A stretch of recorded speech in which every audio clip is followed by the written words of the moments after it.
Hey, welcome to another episode of Your Faith and Health Community. I'm your host, Pastor Jackie Jackson, and as always, on behalf of myself and our producer, Anita Alexander, we want to thank you very much for taking out time from your day to spend with us. And we hope that we give you some information that will improve your quality of life. And you know, it happens every time, never changes, never will. Before we jump into this show, I'm going to speak to you about health insurance. Have you got enrolled? You may be tired of me. You want me to stop? Everyone get enrolled in health insurance? I'll never have to say it again, but get enrolled anyway. Listen, very excited about this show. We have with us members from, they're not members. We have with us two people from the Cincinnati Job Corps. And I just learned today that that S is silent because I kept saying Job Corps. So if you're doing that too, stop it, right? But they're from the Cincinnati Job Corps. And we have with us Sharon Thompson, Yes. Who is the, what is your position? I'm a business and community liaison and work-based learning coordinator. And work-based. And then we have to my right, Miss Destiny Evans. If the name sounds familiar, no, she's not from Good Times. How you doing, Destiny? How you doing today? Hey, great. Want to thank you guys for being here. Let's start this off. What is Job Corps? Because it's right down by the Museum Center. Correct. On what's that? Western Avenue. Western Avenue. It's been there. It's been there for a long time. The building is over 100 years old. Before Job Corps took it over in 1970, it was the home of the Sisters of Mercy. Right. Yes. I remember that now. So what is Job Corps? The Job Corps program is a federally funded program funded by the federal government for 16 to 24-year-olds. It's a career training program, and it's very successful. It's residential. There are 125 Job Corps centers in the country. Also have one in Puerto Rico, Alaska, and Hawaii. The center at Cincinnati is one of 3 in the state of Ohio. There's one in Dayton and also Cleveland. Job Corps is a very successful program, and it really helps those young people get their training. We have smaller class sizes, and also we see the importance of a trade or career technical training, because all students are not going to college. College is not for everyone. A lot of students need the hands-on experience, and it's really something that has really worked over the years, since 1964 during the Lyndon Baines Johnson, his administration. So is he responsible for, was this a creation out of that administration, or did they just kind of jump in and say, hey, we like this program, we're going to support it? Well, it was one of 3 programs during his administration. The war on poverty was very important to President Johnson, as well as there were 3 programs that were instituted at that time: Job Corps, the Peace Corps, and Head Start. And all 3 of those programs are still strong today. Okay. Destiny. So you work with Ms. Sharon, Ms. Thompson, and so you guys go out and you talk to everybody, right? Is that, no? No, not necessarily. Okay, so are you what is it considered, a student or a member? When you're a Job Corps, which are you, a student, are you a member, a participant, or recruit? I would say I'm a student because I'm learning new things at Job Corps, and I'm in culinary, so I do a lot of cooking and learning about the book and stuff of that nature. And I work with Ms. Thompson. She had help, like if I needed someone to talk to, if it was an issue, I'll be able to go to her and talk to her about it. And it's a lot of good stuff at Job Corps, a lot of good students. It's just an awesome opportunity. Like, you can live there. Like, I'm a resident at Job Corps, and it's wonderful. Like, even if you have nowhere to go, like 3 meals a day. They got an indoor and outdoor court. You can go watch movies. They do arts and crafts. You can go on rec trips. Like, we went to go-kart racing. We went to the circus, like haunted houses going on this month. And honestly, like, I never been like so diverse with a lot of people, like, and been introduced to many different types of people. And it's a good experience, like, definitely. Like, it opens your eyes for a lot of new things, I think. Are you from Cincinnati? Yes, I am from Cincinnati. Okay, but you're enjoying kind of living on campus, and the diversity that's there? Because I would assume this is definitely a diverse program. Yes. Okay, and so you say culinary. So what is your specialty? And did you bring some? My specialty is in baking. I love baking. And I wish I would have brought you some of what we had today because we made strawberry shortcake. Oh, and you didn't bring any. I'm so sorry. Can we get her off the set, please? She's got to go. No, really. So how long have you been involved with the program? I've been there for a month and a half so far. Okay. And the program that I'm in completes in 6 months. It's the earliest you can complete. So 6 to 8 months, I could be there or earlier if I do everything I'm supposed to do. And they also have like a drive and ed program you can go to if you need to get your license. And it's a lot of other stuff. They got CNA, we got facility maintenance, we have welding, we have office administration, and what's another one? Carpentry? Yeah, and carpentry. Carpentry as well. My specialty. Your specialty? No.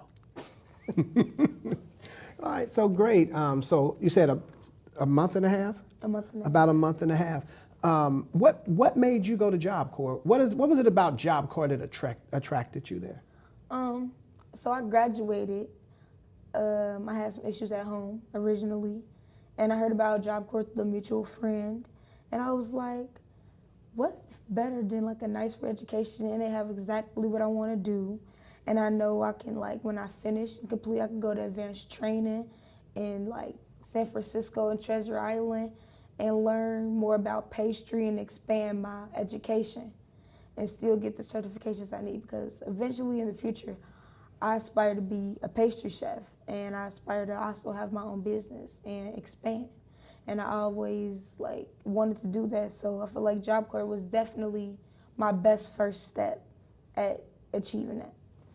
Okay, great. I'm reading here, and it talks about the mission of Job Corps, and it says the mission of the program is to attract eligible young adults, teach them the skills they need to become employable and independent, and place them in meaningful jobs, further education or military. So tell me about that process. So it attracting, I guess I have a few questions in that, don't want to overburden it, but what is the process of recruiting? I guess you could say that would be the case.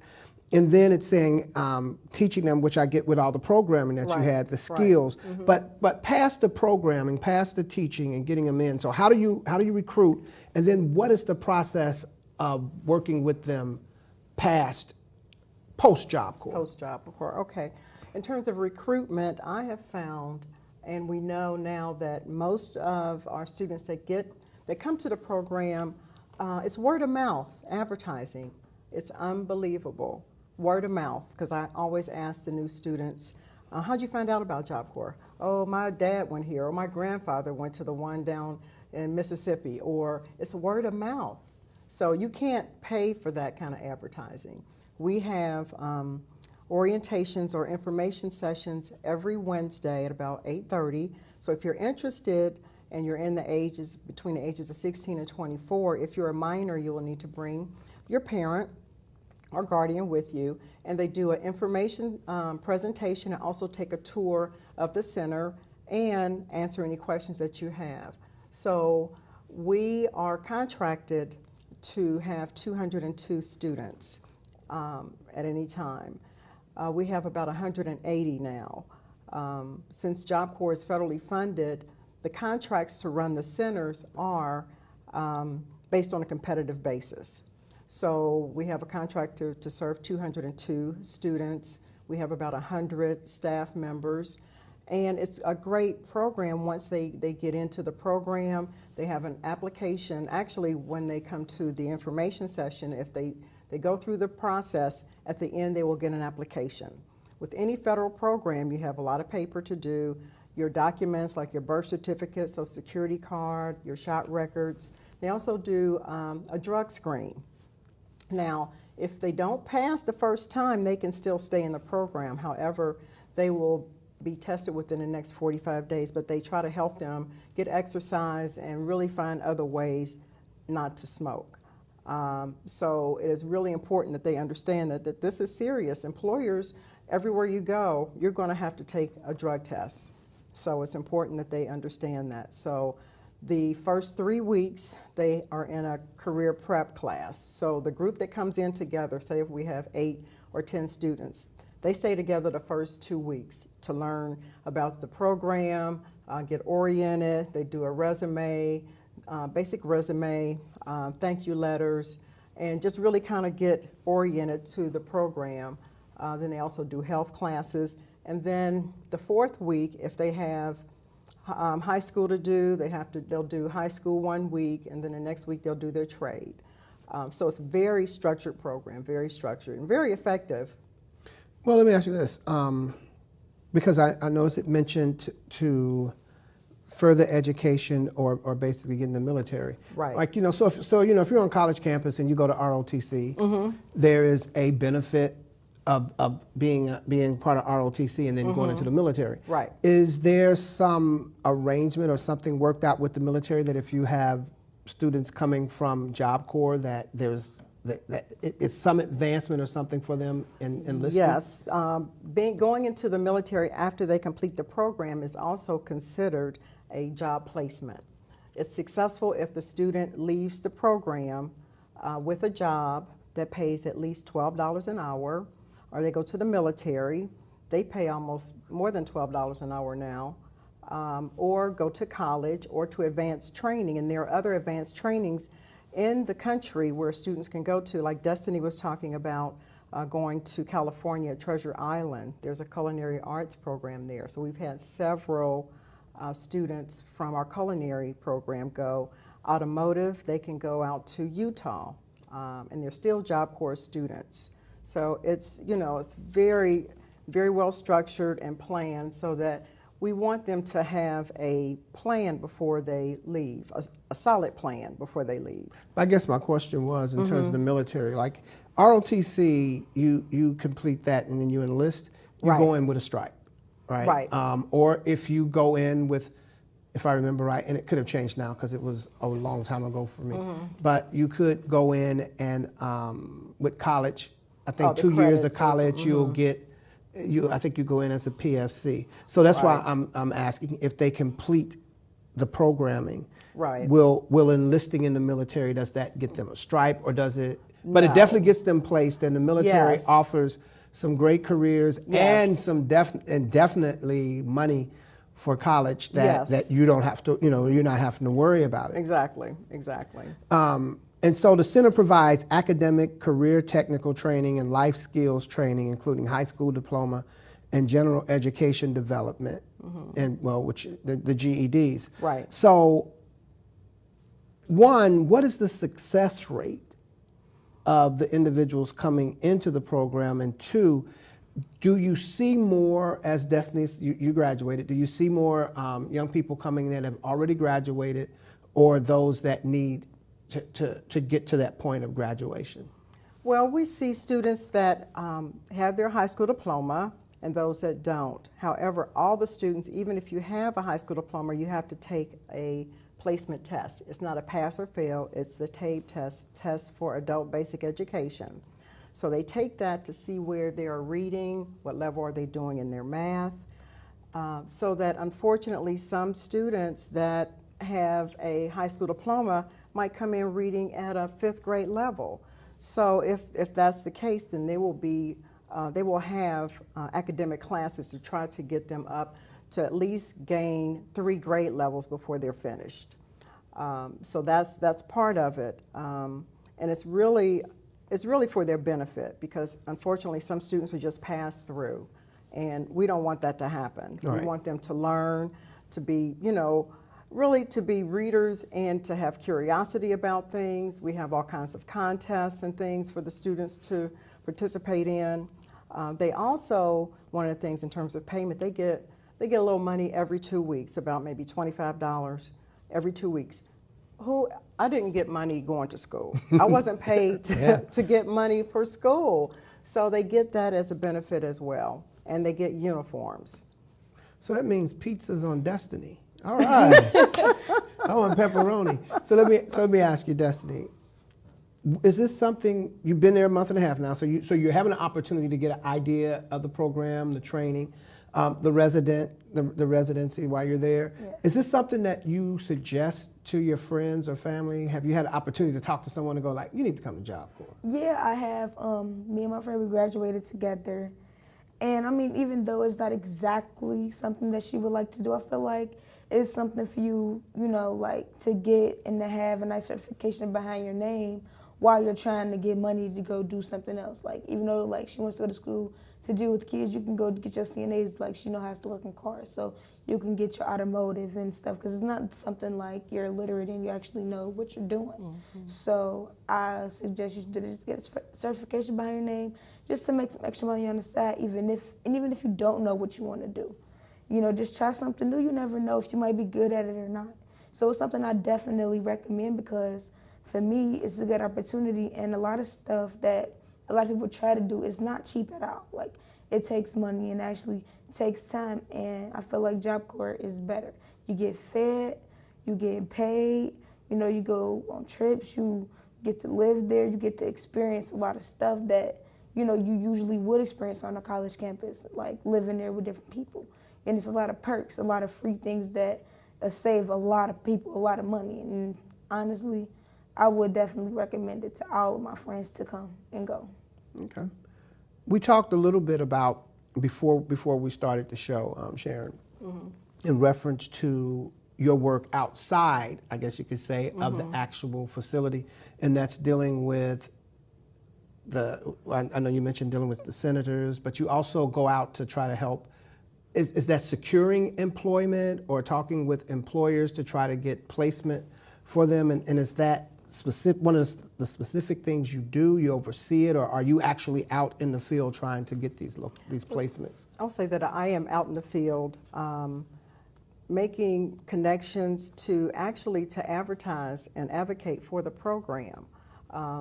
Our work-based learning program is very important as a requirement for the student and for their benefit, so that they normally will work with a small business, because we want that business and that employer to be a mentor to our students, not just to see them as free labor, because normally they don't get paid, but we want them to learn.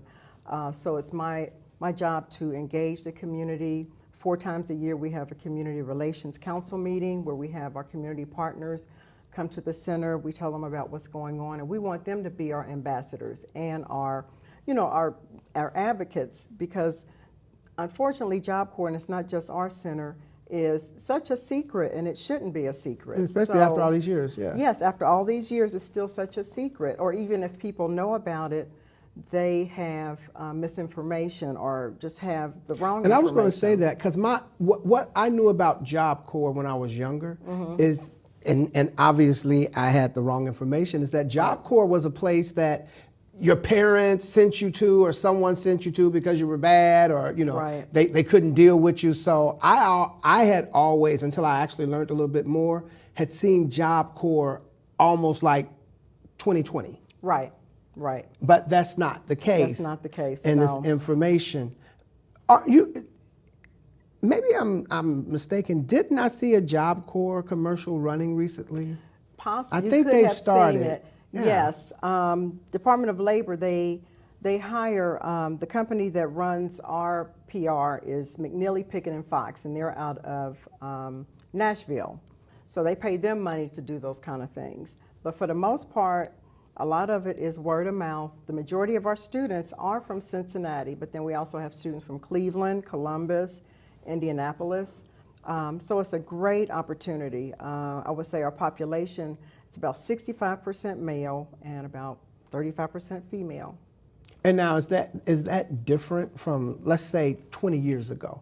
Was the male to female population a little more, I guess the male more escalated in terms of numbers? No, I believe it was actually started just for males only, and years later they brought in females.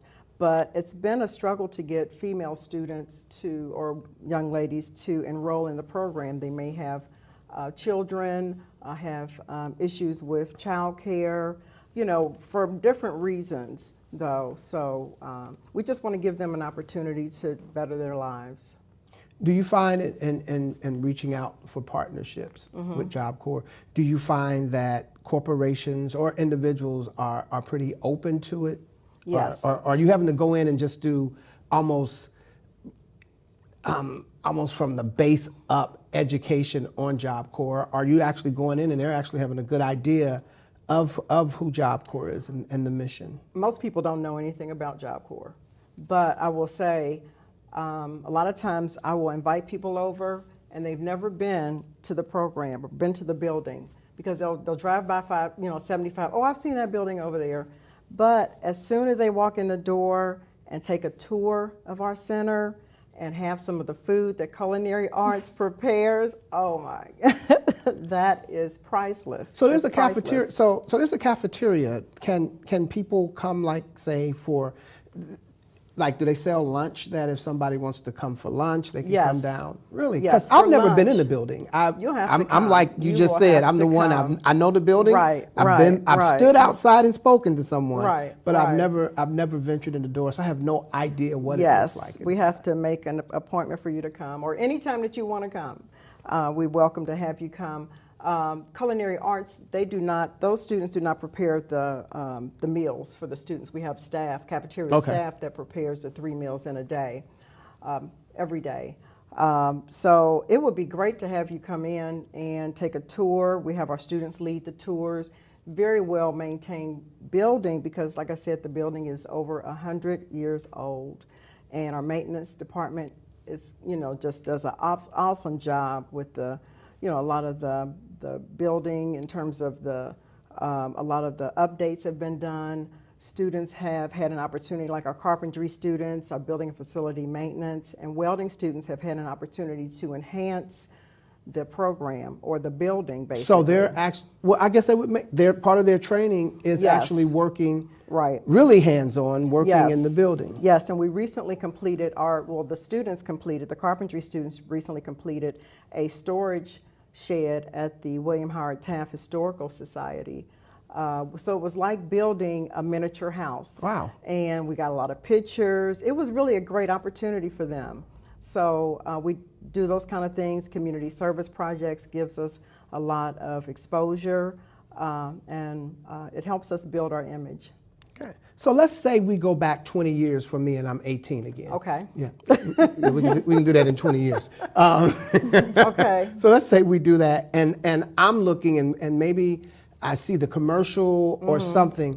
I want to get involved. What is the process and how long is the process? Okay. So if you see a commercial on TV, you could call 513-651-2000 and ask the questions, how can I get into the program?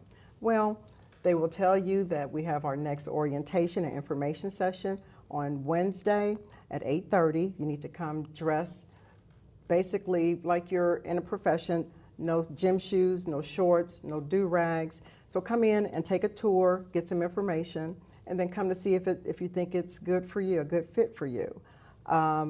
If basically after you finish that, you get the application and take it home, fill it out, then you'll make an appointment with the admissions counselor. Then they'll do an interview, ask you questions, because even if you are eligible, you might not be suitable for the program. Okay. So we want those things to actually make a difference, because a lot of times a family member, a mother or parent or grandparent wants that young person to go more so than that young person wants to go. So we want to be sure that it's suitable for that young person. We want them to be successful. We want to set them up for success. So it doesn't take, maybe if they come like on this Wednesday and they get all the paperwork done, they can be enrolled in the program to come the following Tuesday. Oh, that quick. So, Yes. so I don't have to deal with FAFSA and get grants No. and loans and all this other stuff. No, it's all free. It's all federally funded.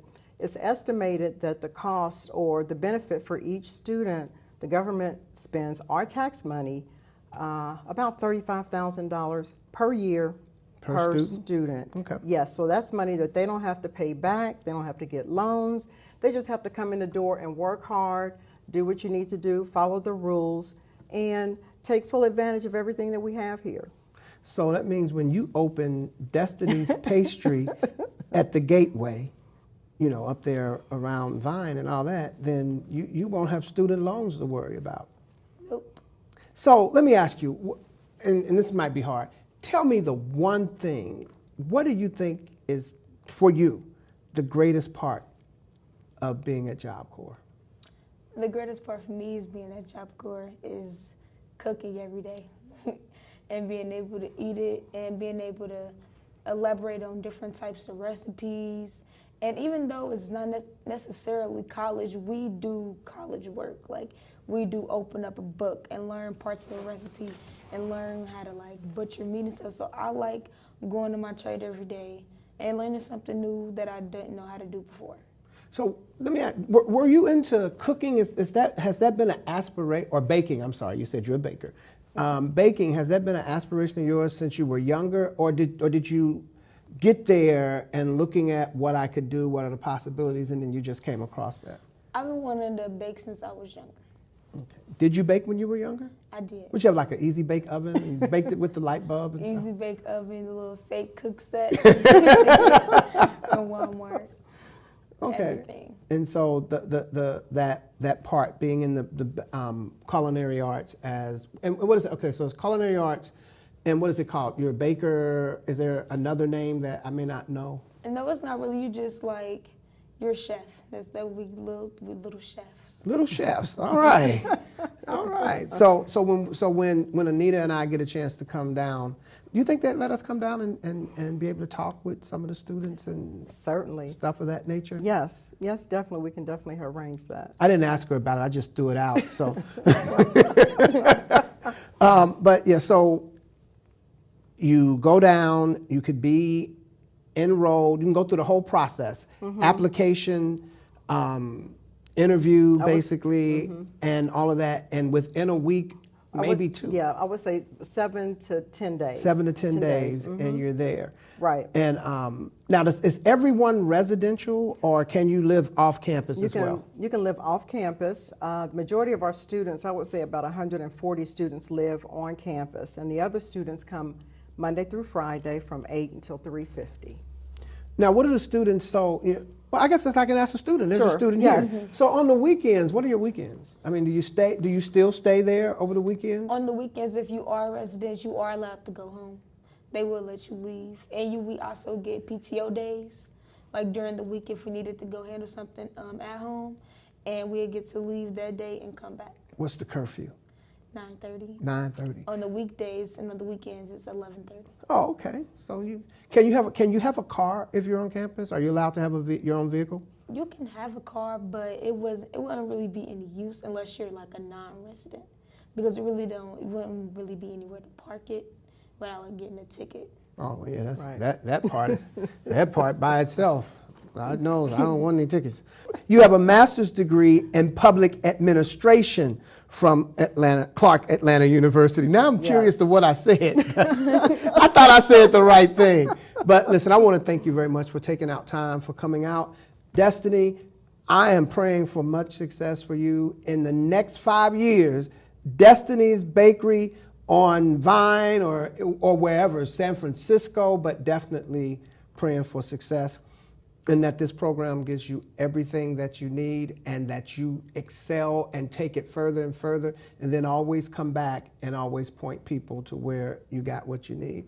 Ms. Sharon, I want to thank you very much for coming out, and especially, in this time and age that we're in, there are a lot of people pushing our young people in the wrong direction, but to give them guidance and something that's going to help them in their future, that will also be a blessing not just to them but to their children. The Bible says a good Yes. man, and I would assume that means a woman too, Yes. would leave an inheritance for their children's children. Exactly. And so you're giving a part of a program that's helping giving young people something that can not only benefit them in the present, but benefit their children as they move forward, and letting their children see them be successful in education and training and all of those things. So I thank you very much for it. You're welcome. And thank you guys again. Listen, one more time, we want to thank you for coming out, spending time with us again on my behalf, Pastor Jackie Jackson and our producer Anita Alexander. We thank you very much for your time. Now remember, stay faithful and be healthy.